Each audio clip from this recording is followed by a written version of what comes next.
अगर एक औरत सजदे में हो, आंखों से आंसू बह रहे हो और उसी लम्हे उसका शौहर आवाज दे, ज़ैनब पानी दो, तो क्या उस औरत को सजदे से उठ जाना चाहिए या अल्लाह के हुजूर कायम रहना चाहिए?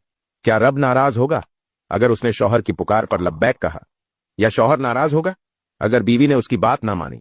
नमाज पढ़ते वक्त अगर शौहर आवाज दे तो बीवी को क्या करना चाहिए? यह सवाल जितना सादा है उतना ही भारी भी है। नमाज वो अजीम इबादत है जो मिराज के सफर में बराहरा अल्लाह ताला ने नबी करीम सल्लल्लाहु अलैहि वसल्लम को अता फरमाई। ये वो फरीजा है जो रोज कयामत सबसे पहले पूछा जाएगा।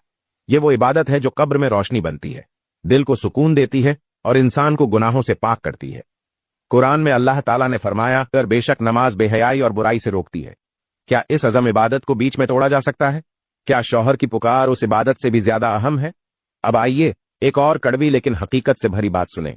अगर बीवी 5 वक्त की नमाज भी पढ़ती हो, तहज्जुद गुजार भी हो, कुरान की तिलावत भी करती हो, लेकिन अगर शौहर नाराज हो तो क्या अल्लाह खुश हो सकता है? क्या उसकी इबादत आसमान तक पहुंचती है? नबी करीम सल्लल्लाहु अलैहि वसल्लम ने फरमाया, अगर मैं किसी को सजदा करने का हुक्म देता तो बीवी को हुक्म देता कि वो अपने शौहर को सजदा करे। यह हदीस बीवी के लिए शौहर की इताअत के मकाम को जाहिर करने के लिए काफी है।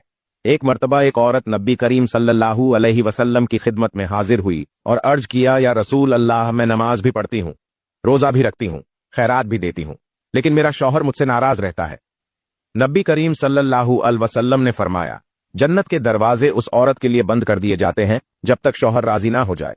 जरा सोचिए, अगर शौहर की नाराजगी इतनी बड़ी रुकावट है तो बीवी की नमाज, जिक्र, कुरान और नवाफिल किस हद तक मकबूल हो सकते हैं?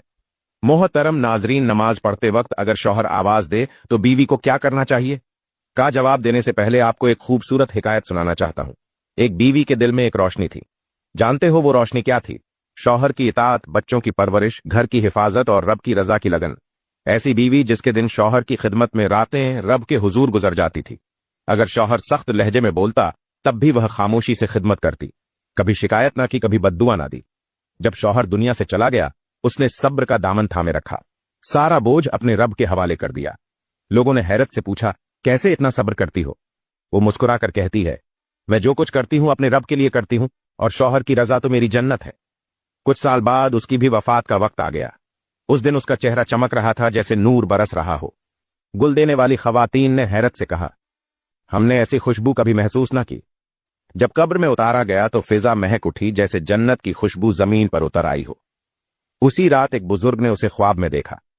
वो जन्नत के बाग में थी, नहर के किनारे सब्ज लिबास में सुकून और खुशी में लिपटी हुई। बुजुर्ग ने पूछा, तुम कौन हो?